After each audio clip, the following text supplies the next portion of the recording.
ایسی چال چلنے والا جو ہے، جو مساوات کی طرف نہیں آتا، جو عدل کی طرف نہیں آتا، جو انصاف کی طرف نہیں آتا، جو مشورے کی طرف نہیں آتا، جو استبداد کی طرف جاتا ہے، جو ظلم کی طرف جاتا ہے، جو بربریت کی طرف جاتا ہے، جو منمانی کی طرف جاتا ہے، جو اپنی قوم کو، اپنے رشتہ دارے کو اور اپنے کنبے کو نوازنے کی طرف جاتا ہے، ایسا شخص فرعون صفت ہے۔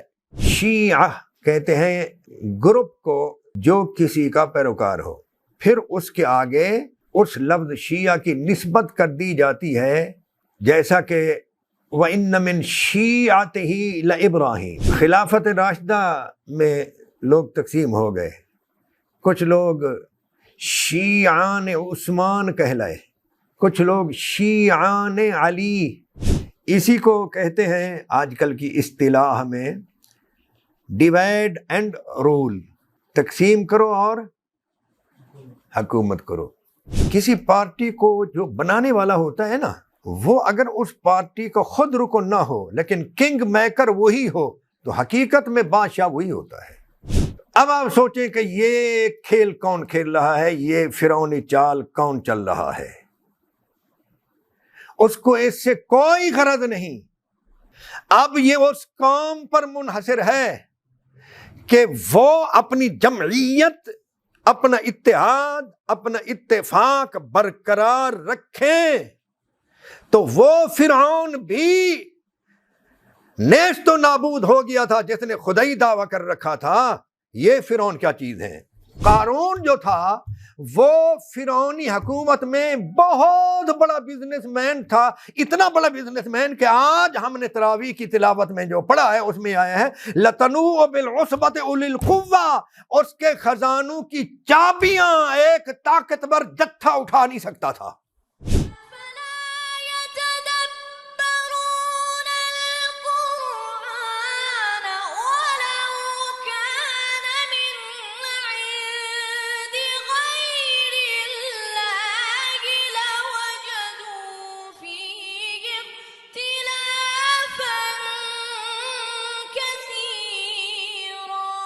بسم اللہ الرحمن الرحیم، اللہم صلی علی سیدنا و مولانا محمد وعلی آلہ وصحبہ وبارک وسلم۔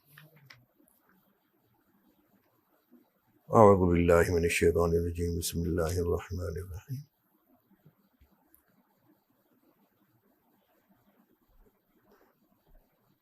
آج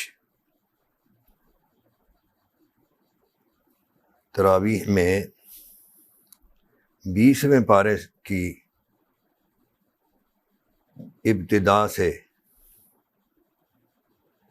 21ویں پارے کے پہلے پاؤ تک تراویح کے اندر تلاوت ہوئی،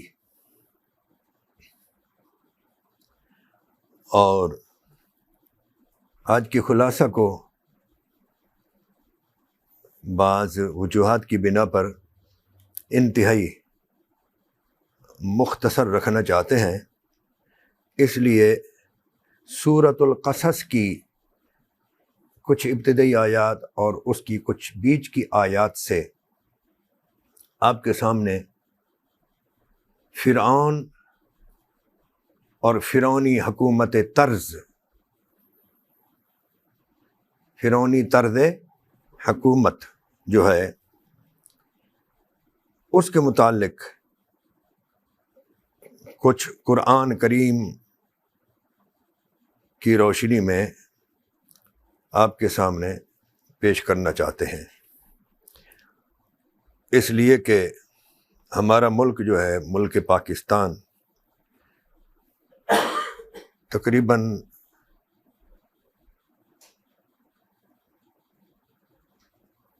پچھلے تمام سالوں میں، جب سے یہ ملک بنا ہے، تمام سالوں میں الا ماشاء اللہ فرعونی طرز حکومت پر چلایا جا رہا ہے۔ ابھی آپ سنیں گے تو آپ پر واضح ہوگا۔ اللہ رب العزت نے تمہید کے طور پر ارشاد فرمایا طاسیم میم تلک آیات الکتاب المبین، یہ روشن کتاب کی آیتیں ہیں، یہ روشن کتاب کی آیات ہیں۔ نتلو علیک من نبأ موسیٰ و فرعون بالحق لقوم یؤمنون، ہم آپ کے سامنے موسیٰ علیہ السلام اور فرعون کا واقعہ حق کے ساتھ ٹھیک ٹھیک پیش کر رہے ہیں۔ لقوم یؤمنون، اس قوم کے لیے جو ایمان لاتی ہے۔ مومنوں کے لیے ہم موسیٰ علیہ السلام اور فرعون کا واقعہ، ان کی خبر جو ہے ٹھیک ٹھیک طریقے سے آپ کے سامنے پیش کر رہے ہیں، مومنین قوم کے لیے۔ حضور کو اللہ تعالیٰ حضور پر اتار رہا ہے، حضور کے سامنے یہ آیات پیش فرما رہا ہے، کن کے لیے؟ تو آپ مومنوں کو ہی غور کرنا ہوگا۔ یہ تو ہے تمہید، جیسے کہتے ہیں نا، آؤ بھائی آؤ، ہم آپ کو قصہ سناتے ہیں ایک ٹھیک ٹھاک فلاں اور فلاں کا۔ جب توجہ ہو جاتی ہے، سامعین اپنی سماعتیں بچھا دیتے ہیں، تو پھر قصہ شروع کیا جاتا ہے۔ تو اب قصہ شروع ہے۔ ان فرعون علا فی الارض، فرعون نے زمین میں تکبر کیا اور سرکشی کی اور بغاوت کی۔ کیسے؟ وجعل اہلہا شیعا، اس نے وہاں کی زمین کے باشندوں کو گروہ گروہ کر دیا، تقسیم کر دیا۔ شیعہ، شیعہ کہتے ہیں گروپ کو جو کسی کا پیروکار ہو۔ پھر اس کے آگے اس لفظ شیعہ کی نسبت کر دی جاتی ہے، لفظ شیعہ کی، کہ وہ گروپ جس کو چاہتا ہو۔ ٹھیک ہے نا؟ جیسا کہ وَإِنَّ مِن شِيعَتِهِ لَإِبْرَاهِيمَ، اور انہی کے گروپ، پیچھے نوح علیہ السلام کا ذکر ہے، اور انہی کے گروپ سے تھے ابراہیم علیہ السلام۔ کون سے گروپ سے؟ نوح علیہ السلام۔ ٹھیک ہے نا؟ تو خلافت راشدہ میں لوگ تقسیم ہو گئے، کچھ لوگ شیعان عثمان کہلائے، کچھ لوگ شیعان علی، اور بعد میں کچھ لوگ شیعان معاویہ۔ یہ صرف لفظ شیعہ آپ کو سمجھا رہا ہوں۔ شیعہ کی پھر جمع ہے شیعان، شیعن جو ہے نا، یہاں شیعن ہے، شیعن شیعاتن کی جمع ہے۔ ان فرعون علا فی الارض وجعل اہلہا شیعا، زمین میں اس نے تکبر کیا، سرکشی کی، اور وہاں کے باشندوں کو اس نے گروہ گروہ میں تقسیم کر دیا، تقسیم در تقسیم، ایسی تقسیم کہ لوگوں کو پتہ نہ چلے کہ یہ تقسیم ہو کیوں رہی ہے، اپنے آپ لوگ تقسیم ہوتے چلے جائیں۔ ایک چال ہوتی ہے نا، اسی کو کہتے ہیں آج کل کی اصطلاح میں ڈیوائڈ اینڈ رول۔ ہاں، تقسیم کرو اور حکومت کرو۔ اس نے اس کے دور میں تقسیم کی کیا صورتیں ہوں گی؟ مختلف مذاہب ہوں گے، مختلف بت ہوں گے، ان بتوں کو ماننے والے، ان بتوں کو ماننے والے، اس قوم کے لوگ، اس قوم کے لوگ۔ اور جو واضح طور پر آتا ہے نا، یہاں قرآن کریم سے واضح طور پر جو ایک چیز جھلکتی نظر آتی ہے، وہ اس نے یہ کر دیا تھا کہ کچھ امراء طبقے بنا دیے تھے، اور کچھ لوگوں کو جان بوجھ کر غریب رہنے دیا تھا، اور امراء کو ڈرا رکھا تھا کہ میاں تم آپس میں اتحاد اور اتفاق رکھو، تمہاری بزنس، تمہاری تجارت، تمہاری زراعت، تمہارا لین دین تمہارے اندر رہے۔ یہ جو غریب لوگ ہیں نا، یہ تمہارے خلاف کبھی بھی بھڑک سکتے ہیں، کبھی بھی کھڑے ہو سکتے ہیں، اور تمہیں الٹ کر رکھ دیں گے۔ یوں اس نے نا، جیسے یہاں کلاسیں بنی ہوئی ہیں، لیڈ کلاس، فلاں کلاس، اپر کلاس، اس طرح کی ہیں نا. تو مذاہب کی تقسیم بھی، سیاسی تقسیم بھی، لسانی تقسیم بھی، طبقاتی تقسیم بھی. اس کو طبقاتی تقسیم کہتے ہیں نا، اونچ نیچ جو ہے دولت کی. ایسا کیوں؟ ایسا اس لیے کہ اس کو ایک قوم سے خطرہ تھا، اور وہ قوم تھی جو بہت زیادہ محنتی تھی، اور اس قوم کو فرعون نے اور فرعونیوں نے اپنا غلام، اپنا باج گزار، اپنا مزارع وغیرہ بنا رکھا تھا. اور وہ قوم تھی قوم بنی اسرائیل.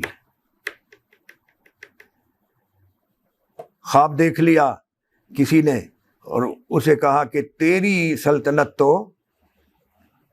ان میں سے ہی کوئی اٹھے گا اور تباہ و برباد کر کے رکھ دے گا تیری سلطنت کو وہ. تو آگے قرآن فرماتے ہیں یستضعف طائفۃ منہم، یہ تقسیم اس نے اس لیے کر رکھی تھی کہ وہ ان میں سے ایک گروہ کو کمزور کرنا چاہتا تھا. آگے اس نے یہ کیا یذبح ابناہم، ان کے بیٹوں کو وہ ذبح کرتا تھا، ویستحیی نساءہم، اور ان کی عورتوں کو زندہ رہنے دیتا تھا. انہ کان من المفسدین، وہ فسادیوں میں سے تھا. اب آپ بتلائیں کہ جب سے ملک پاکستان بنا ہے، اس ملک کو مختلف مذہبی طبقات میں، فرقوں میں، مکاتب فکر میں، پھر زبانوں میں، اور پھر سوشلزم وغیرہ وغیرہ جو ہے، ان تقسیموں میں، ان ناموں کے ساتھ تقسیم کر کے قوم کو کس نے رکھا ہوا ہے؟ وہی جو چاہتا ہے کہ ہمیشہ وہ بیٹھا رہے. یہ ایک سوچ ہے جو چاہتی ہے کہ ہمیشہ اقتدار اسی کے پاس رہے. یہ لوگ جتنا زیادہ فرقوں میں اور گروہوں میں اور سیاسی پارٹیوں میں تقسیم ہوتے رہیں گے، میری حکومت قائم رہے گی. میں کچھ ان میں سے لوں گا، کچھ ان میں سے لوں گا. اکثریت کسی پارٹی کو نہیں ملے گی تو اس پارٹی جس کی پھر مثلا 100 سیٹیں ہیں کل، اگر کسی کو 55 مل جائیں تو وہ تو حکومت بنا لے گی. ہاں جی، تو 50 اور 55 تو کسی کو ملنے ہی نہیں چاہیے. 45 مل جائیں، کسی کو 40 مل جائیں، تو اب اس کی اپنی طاقت تو ہے نہیں، تو بعض دوسری پارٹیوں کو اشارہ کریں گے، ان میں سے کچھ ان میں سے کچھ ان میں سے. تو جس کو 40 سیٹیں ملی ہیں، اس کو کچھ سیٹیں دوسری کے مقابلے میں زیادہ دلا کر، احسان کر کے، اپنا مرہون منت بنا کر، اپنا بچونگڑا بنا کر اس کی حکومت قائم کرا دیں گے. اس کی حکومت ہماری حکومت. اس لیے کہ کسی پارٹی کو جو بنانے والا ہوتا ہے نا، وہ اگر اس پارٹی کو خود رکن نہ ہو لیکن کنگ میکر وہی ہو، تو حقیقت میں بادشاہ وہی ہوتا ہے. اس لیے کہ وہ اس پارٹی پر بھی بادشاہ ہوتا ہے نا.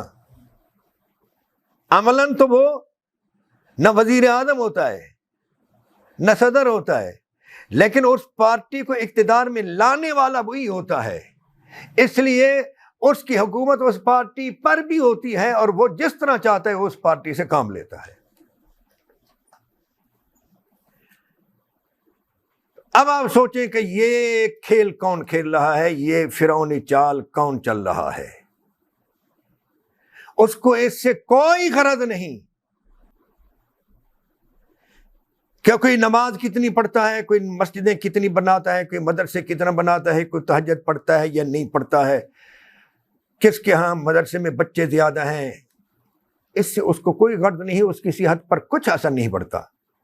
اور یاد رکھنا چاہیے، مولا علی علیہ السلام کے مقابلے میں ایک شخص آیا تھا، اس کے بارے میں لکھا ہوا ہے، حافظ ابن کثیر نے لکھا ہے، اس نے کہا تھا کہ میں نے تمہارے ساتھ اس لیے نہیں لڑائی کی کہ تم نمازیں پڑھو، تم حج کرو، تم روزے رکھو، یہ تو تم ویسے ہی کرتے ہو، میں نے اس لیے یہ لڑائی لڑی ہے تاکہ میں تم پر حکومت کروں، اور وہ میں کر رہا ہوں،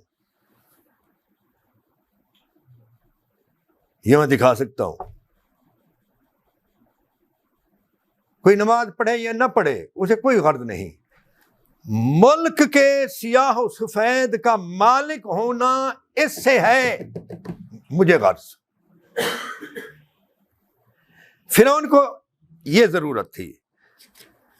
اب اللہ تعالیٰ فرماتا ہے کہ میرا پلان کیا تھا، وَنُرِيدُ أَن نَّمُنَّ عَلَى الَّذِينَ اسْتُضْعِفُوا فِي الْأَرْضِ، ہم نے یہ چاہا کہ زمین میں، مصر کی سرزمین میں جن لوگوں کو کمزور کر دیا گیا ہے، جن کا پرسان حال کوئی نہیں، ان کو حکومتی معاملات میں کسی بھی سطح پر، کسی بھی ڈپارٹمنٹ میں آگے نہیں آنے دیا جاتا۔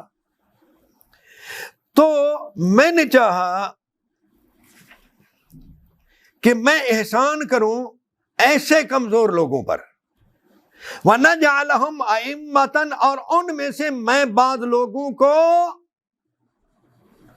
حکومتی سربراہی دوں، أَئِمَّةً امامت دوں، لیڈر بناؤں، وَنَجْعَلَهُمُ الْوَارِثِينَ، اور انہیں ہی ملک کا وارث بنا دوں، وَنُمَكِّنَ لَهُمْ فِي الْأَرْضِ وَنُرِيَ فِرْعَوْنَ وَهَامَانَ وَجُنُودَهُمَا مِنْهُمْ مَا كَانُوا يَحْذَرُونَ، اور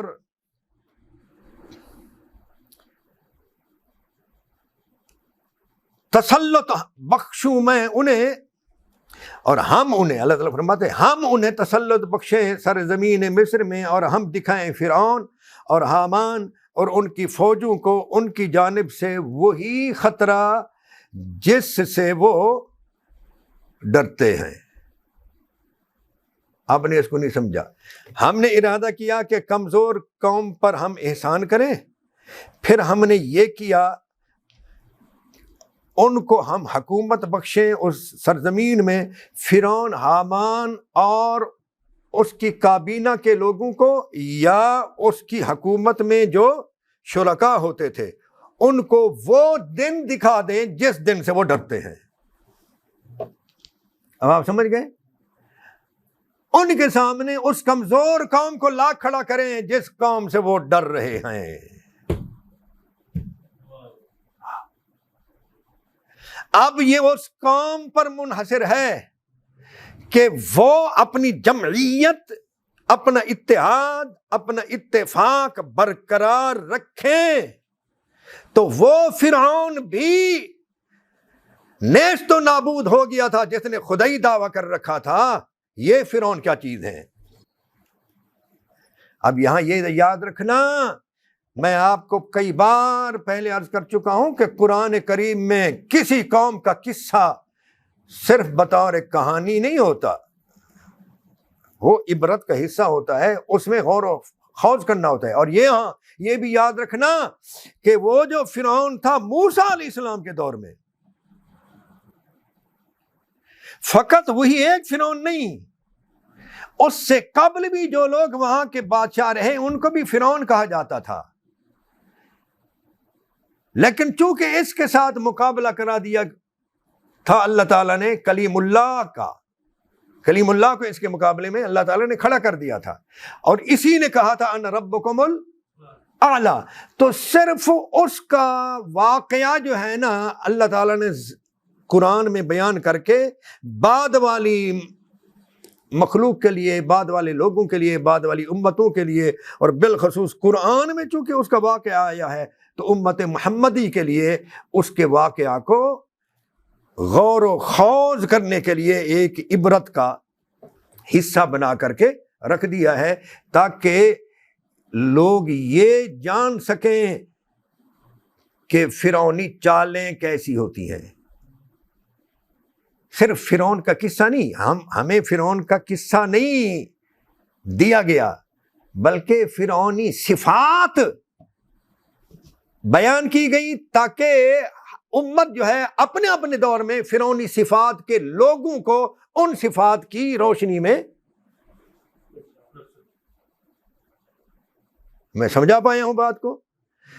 تو یہ صفات جس میں پائی جائیں گی وہ اگرچہ ان ربکم الاعلی کا دعوے دار نہ ہو، وہ اگرچہ رب تعالیٰ کو معبود برحق مانتا ہو، وہ اگرچہ نمازیں پڑھتا ہو، قرآن کو زبان سے ماننے کا دعوے دار ہو، لیکن زمین پر حکومت ظالمانہ انداز میں کرے اور زمین کے سارے وسائل جو ہے ان کا رخ اپنی طرف اور اپنے ماننے والوں کی طرف رکھے اور اپنے اقتدار کو طول دینا چاہے اور کچھ لوگوں کو دبا کر رکھے، کچھ لوگوں کو اٹھا کر رکھے، ایسی چال چلنے والا جو ہے، جو مساوات کی طرف نہیں آتا، جو عدل کی طرف نہیں آتا، جو انصاف کی طرف نہیں آتا، جو مشورے کی طرف نہیں آتا، جو استبداد کی طرف جاتا ہے، جو ظلم کی طرف جاتا ہے، جو بربریت کی طرف جاتا ہے، جو منمانی کی طرف جاتا ہے، جو اپنی قوم کو، اپنے رشتہ دارے کو اور اپنے کنبے کو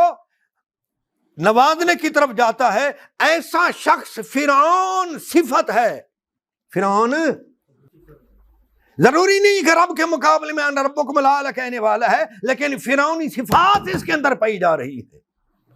اور جو ایسا نہ ہو، بھلے وہ روح زمین کا بادشاہ ہو، اس میں ایسی صفات نہ ہو، اس کے سامنے کوئی کھڑا ہو جائے اور کہے آپ تو دنیا کو چھوڑ کر جانے والے ہیں، بتائیں آپ اپنے بعد کس کو بنا رہے ہیں؟ انہوں نے کہا جی میں تو کسی کو نہیں بنا رہا۔ پھر رب تعالیٰ کو کیا جواب دیں گے اگر اس نے پوچھ لیا کہ تو نے اپنے بعد کس کو چھوڑا تھا؟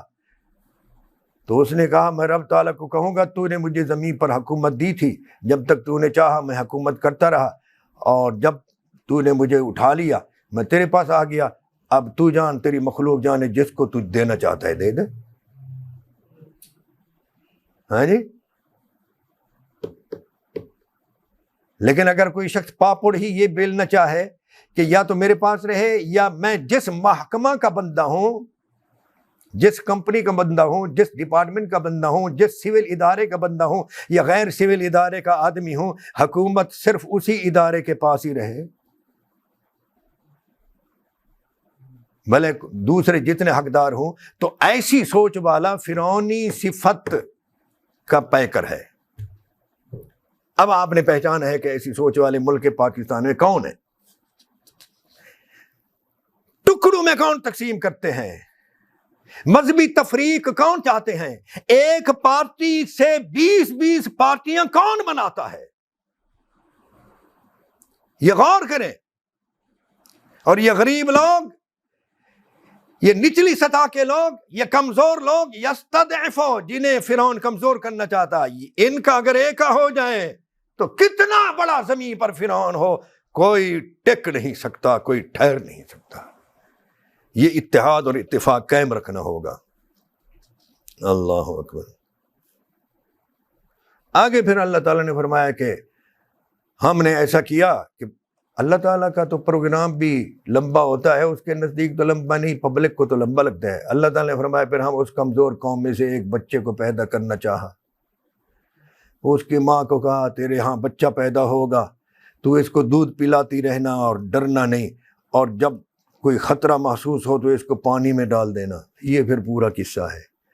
پھر وہ بچہ گیا، اس کو فرعونی سپاہیوں نے پکڑ لیا، پھر وہ فرعون کی گود میں چلا گیا، وہ پھر فرعون کے پاس پلتا رہا، بڑھتا رہا، پھر ایک قتل اس سے ہو گیا۔ یہ پورا اسی صورت میں قصہ ہے، اس سے ایک قتل ہو گیا، پھر وہ سرزمین مصر چھوڑ کر چلا گیا، پھر حضرت شعیب علیہ السلام کے پاس جا پہنچا، 8-10 سال ان کے ہاں خدمت کرتا رہا وہ بچہ، پھر وہ 40 سال کا ہو گیا، وہاں شعیب علیہ السلام نے اپنی بیٹی سے اس کا نکاح کر دیا، پھر وہ بچہ جو ہے نا واپس آیا، اور اللہ رب العزت نے کوہ طور پر اپنی بیوی کے لیے جو ہے نا وہ یہ آگ، خاص وقت ہوتا ہے نا تو آگ کی ضرورت ہوتی ہے، تو سخت سردی تھی، آگ لینے گیا، اللہ تعالی نے فرمایا آگ لینے گئے، وہ دور سے دیکھا کہ درخت جل رہا ہے، تو بیوی کو فرمایا تم یہاں ٹھہرو، اوپر نہیں جا سکو گی اس حالت میں اوپر جا کر جہاں یہ آگ جل رہی ہے تو وہاں سے کچھ انگارے لاتا ہوں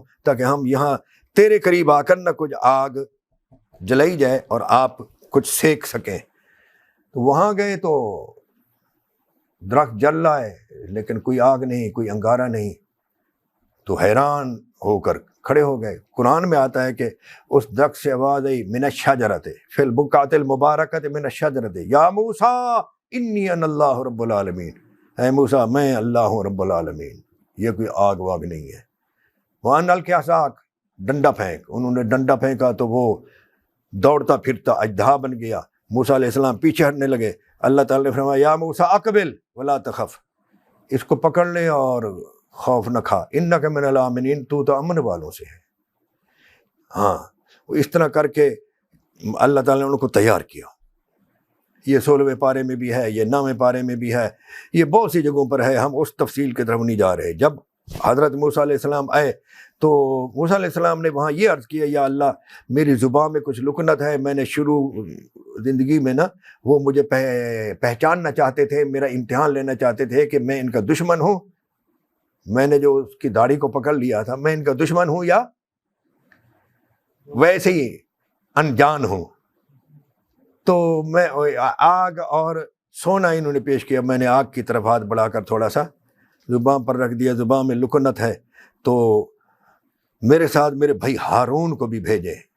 تو 16ویں پارے میں ہے، اللہ تعالیٰ نے فرمایا، 19ویں پارے میں بھی اللہ تعالیٰ نے فرمایا ہم نے نبی بنا کر بھیج دیا۔ کیا؟ نبی بنا کر بھیج دیا۔ تو اس لیے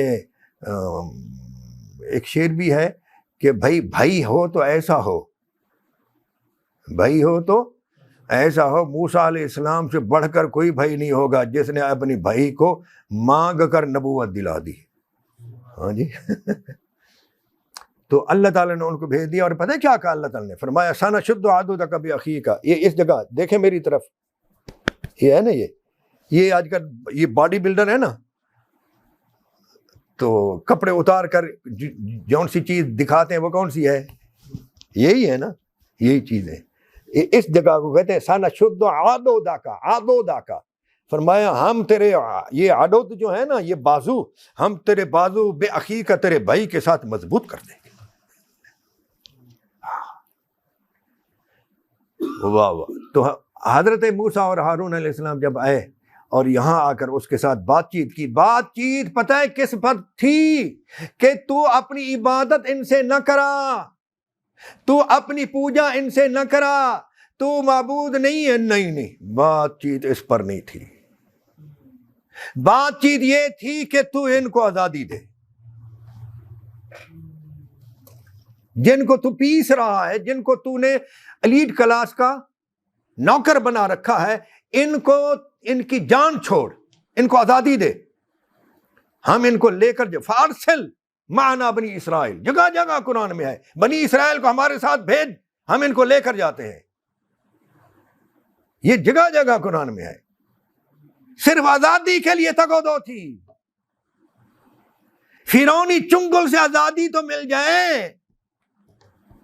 ایک جد و جہد، نبوی جد و جہد، نبی کی جد و جہد ایک آزادی پر بھی مبنی ہوتی ہے۔ ہاں، تو جب باتیں موسیٰ اور ہارون علیہ السلام کی گونجنے لگیں، ایک ایک ذہن تک یہ باتیں پہنچیں اور لوگوں کے ذہنوں میں جڑیں پکڑنے لگی، ہیں جی، اور پبلک جگہ جگہ جہاں بھی بیٹھے اس پر بات چیت کرے، تو فرعون کے تو کان کھڑے ہو گئے۔ اس کو بتایا گیا بھائی ان کے جو پیغام ہے یہ اتنا پھیل چکا ہے کہ ہر تھڑے پر بیٹھ کر یہ لوگ ان کی باتیں کر رہے ہیں۔ فرعون ایک اور حربہ دیکھیں، کہنے لگا فرعون یا حامان، ذرا سنیے دوستو، اس کو بھی سنیے اور اس کو بھی سنیے، یا حامان ابن لی سرحا لعلی اطلع الی الہ موسیٰ و انی لاظنہ من الکاذبین، اے حامان کوئی ایک ٹاور تعمیر کر، وزیر تھا نا حامان، ایک لمبا ٹاور تعمیر کر، یہ جو کہتا رہتا ہے موسیٰ کہ اس کا کوئی الہ ہے، معبود ہے، اس کا اپنا ایک الگ رب ہے، وہ مجھے رب نہیں مانتا، تو میں اس ٹاور پر چڑھ کر دیکھنا چاہتا ہوں کہ ایسی کوئی بات ہے یا نہیں، اس کا کوئی الہ ہے بھی صحیح یا نہیں، وَإِنِّي لَأَظُنُّهُ مِنَ الْكَاذِبِينَ، میں تو اس کو جھوٹوں میں سے سمجھتا ہوں، میں تو موسیٰ کو۔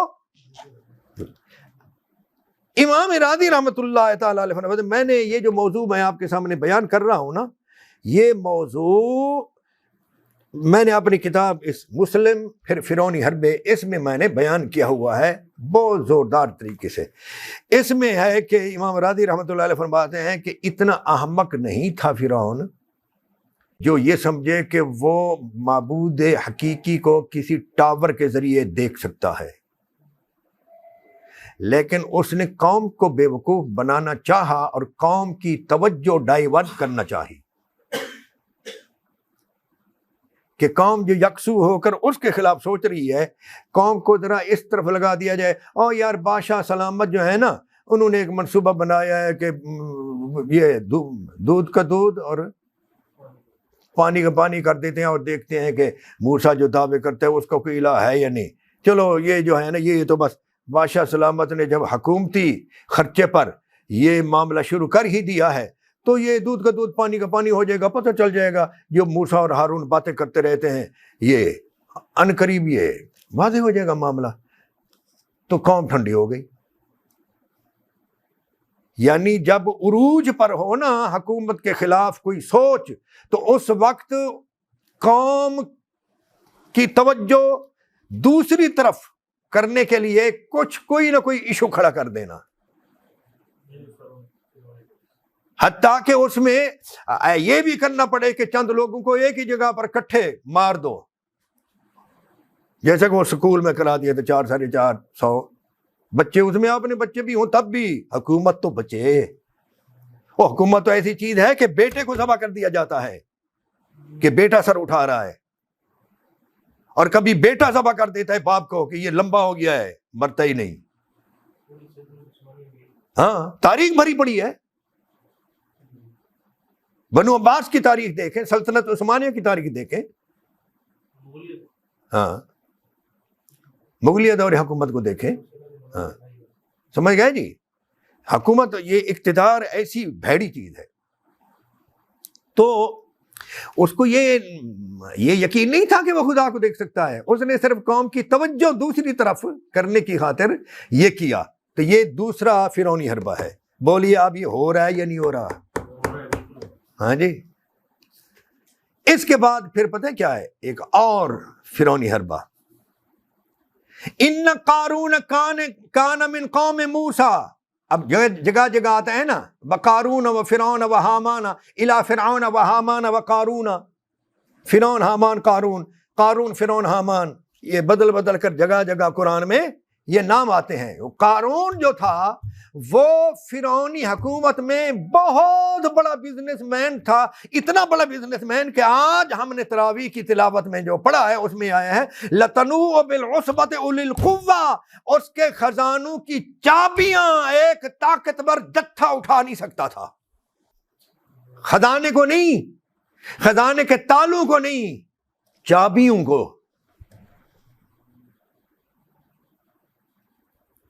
کس کی چابیوں کو؟ کس کے خزانے کی چابیوں کو؟ قارون۔ تو قارون تھا کون؟ انا، لفظ عربی سنے تو آپ کو ترجمہ ہی آ جائے گا، انا قارون کانا من قوم موسیٰ، قارون موسیٰ علیہ السلام کی قوم کا تھا۔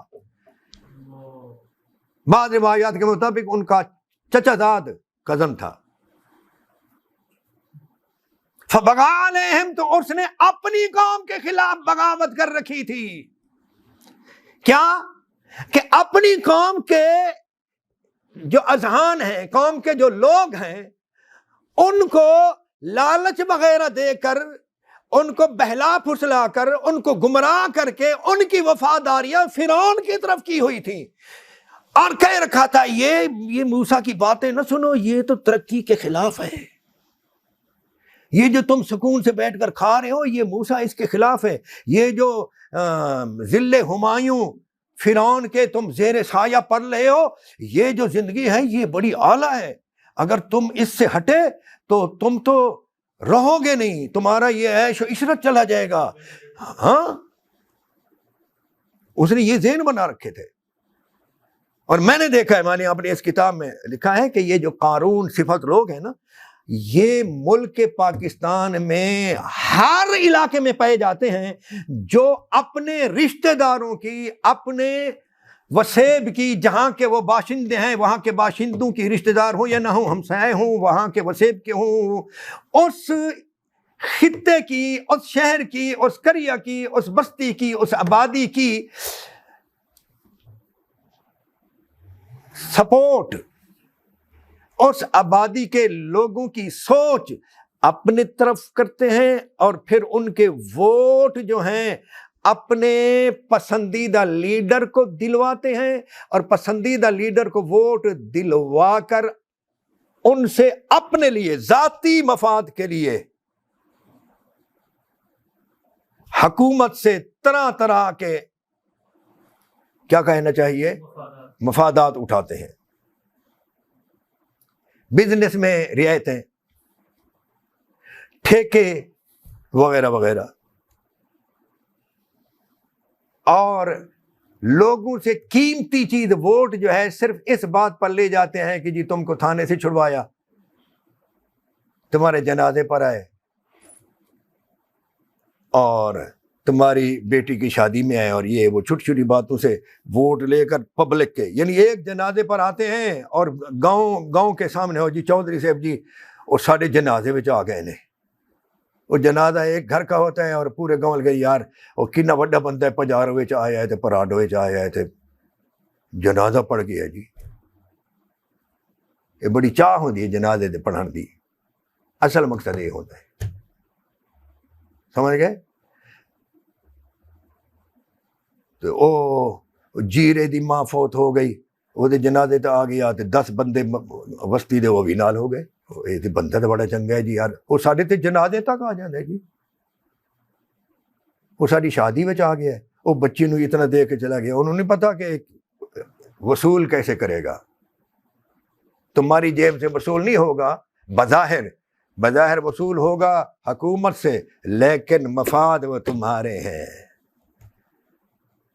اس کے ذریعے تمہیں لمبے عرصے تک تمہارے ذہنوں کو سلائے رکھنا چاہتا ہے یہ بدماش، یہ قارون ہے وقت کے فرعون کا، یہ قارون ہے وقت کے فرعون کا، اور ہمارے ایک مدبر سیاستدان ہیں، عالم دین ہیں جی، متقی ہیں، پرہیزگار ہیں، انہوں نے کہا دنیا میں، پاکستان میں بالخصوص پاکستان میں کاروبار کس طرح چل رہا ہے؟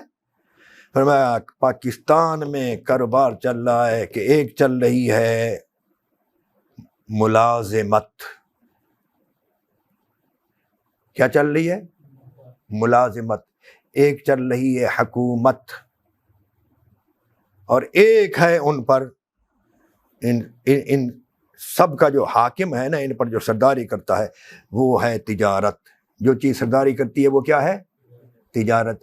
تاجر جو ہے ان کے ملازم ہیں سول اور غیر سول ادارے، اور تاجر کی تجارت کو یہ ملازم سپورٹ کرتے ہیں، تحفظ دیتے ہیں، یوں ایک گٹھ جوڑ چل رہا ہے امراء کا، اداروں کا، تاکہ غریب لوگ اسی طرح پستے رہیں، اور جب غریب لوگوں کو شعور آ گیا تو یہ گٹھ جوڑ یکدم ٹوٹ جائے گا، اور پھر مساوات ہوگی اور ہر ایک کو اس کے حقوق ملیں گے، ورنہ فرعونیت ہی چلتی رہے گی۔ آج پتہ نہیں میں بیان کر سکا ہوں یا نہیں کر سکا، آج صرف اسی پر ہی رہنا چاہتا تھا۔ اللہ تبارک و تعالی ہمیں فرعونیت کو، فرعون کو نہیں، کیا ہر دور کی فرعونیت کو پہچاننے کی توفیق عطا فرمائے، فرعونی صفت لوگوں کو اور حکمرانوں کو پہچاننے کی توفیق عطا فرمائے، اور اپنا حق وصول کرنے والوں میں شامل فرمائے، آمین ثم آمین۔